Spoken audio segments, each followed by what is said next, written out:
இனிமேல நாங்க சேர்றதுக்கு வாய்ப்பே இல்லப்பா அப்படிங்கிற மாதிரி ஐஸ்வர்யா ரஜினிகாந்த் மற்றும் தனுஷ் அவர்கள் 2 பேருமே சேர்ந்து சொல்லியிருக்க இந்த ஒரு விஷயம் தான் சோஷியல் மீடியால பயங்கரமா வைரல் ஆயிட்டு இருக்கு. அதை பத்தி இப்ப நம்ம முழுமையா பார்க்கலாம். ஐஸ்வர்யா ரஜினிகாந்தோட மகள்ங்கிறது நமக்கு நல்லாவே தெரியும். அதே மாதிரியே தனுஷும் ஒரு பிரபலமான நடிகர் தான். இவங்க 2 பேருமே 2004 காதலிச்சு திருமணம் செஞ்சுக்கிட்டு இவங்களுக்கு 2 குழந்தைகள் இருக்காங்க, யாத்ரா, லிங்கா அப்படின்னு சொல்லிட்டு. நல்லாதான் இவங்க வாழ்க்கை போயிட்டு இருந்துச்சு. என்ன ஆனிச்சு அப்படிங்கிற காரணம் இன்னை வரைக்குமே தெரியல. கரெக்டா 2022 ஜனவரி 17 நாங்க இனி சேர்ந்து வாழ போறது கிடையாது, பிரிஞ்சுதான் வாழ போறோம் அப்படிங்கிற மாதிரி 2 பேருமே அபிஷியலா சொன்னாங்க. ஒரு பக்கம் இதை அக்செப்ட் பண்ற மாதிரி இருந்தாலும் இன்னொரு பக்கம் கண்டிப்பா என்னைக்காவது ஒரு நாள் சேர்ந்துருவாங்க, ஏதோ மனஸ்தாபத்துல தான் இப்படி இருக்காங்க அப்படின்னு நினைச்சிட்டு தான் அவங்க குடும்பத்தில் உள்ளவங்களும் சரி ரசிகர்களும் ஒரு பக்கம் சரி சொல்லிட்டு இருந்தாங்க. சரி, அதுக்கப்புறம் அவங்களை சேர்க்கறதுக்கான முடிவுல அவங்க குடும்ப உறுப்பினர்கள் நிறைய முயற்சிகள் எடுத்துமே எல்லாமே தோல்வியதான் அடைஞ்சிச்சு. இப்போ அபிஷியலா என்ன சொல்லியிருக்காங்கன்னா, நாங்க இனி சேர்றதுக்கான வாய்ப்புகள் இல்ல அப்படிங்கிற மாதிரி தான் சில செயல்களும் செஞ்சுட்டு இருக்காங்க. ஆனா திடீர்னு பார்த்தா தனுஷ் ஐஸ்வர்யாவோட குழந்தைங்களோட ஸ்கூல் ஃபங்க்ஷனுக்கு 2 பேருமே பேரா வந்திருந்தாங்க. இதை பார்த்து நிறைய பேர் செம்ம ஷாக் ஆயிட்டாங்க.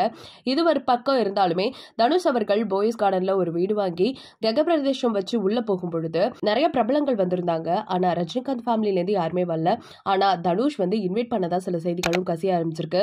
இப்படி ஒவ்வொரு விஷயத்தையும் கேட்டுட்டு இருக்கும் பொழுது இவங்க 2 பேர் சேருவாங்களா சேர மாட்டாங்களா அப்படின்னு நினைச்சிட்டு இருந்த இந்த நிலையில திடீர்னு ஒரு குட்டத்துக்கு போட்டிருக்காங்க. என்ன நடந்துச்சு அப்படின்னு பார்த்தா, குடும்ப நலன் நீதிமன்றம் சென்னையில இருக்குல்ல, சோ அங்க போய் இவங்க டிவோர்ஸ் அப்ளை பண்ணிருக்காங்க. என்ன சொல்லிருக்காங்கன்னா, நாங்க ரொம்ப வருஷமா ஒன்னாவாகல, 2004 கல்யாணம் பண்ணிக்கிட்டோம், ஆனா அந்த கல்யாணம் செல்லாது, 2022 வருஷமே நாங்க பிரிஞ்சுட்டோம், அது மட்டும் இல்லாம எங்களுக்கு வாழ்றதுக்கு விருப்பமே இல்ல அப்படின்னு தெளிவா சொல்லியிருந்திருக்காங்க.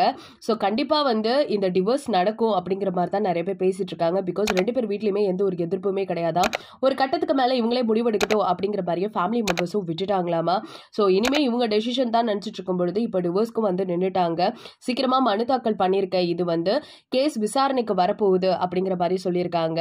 சோ இன்னும் கொஞ்ச நாள்ல தனுஷ் அண்ட் ஐஸ்வர்யா 2 பேருமே பிரிய போறாங்க அப்படிங்கிறது அபிஷியலா நமக்கு அப்ரூவலும் வரப்போகுது.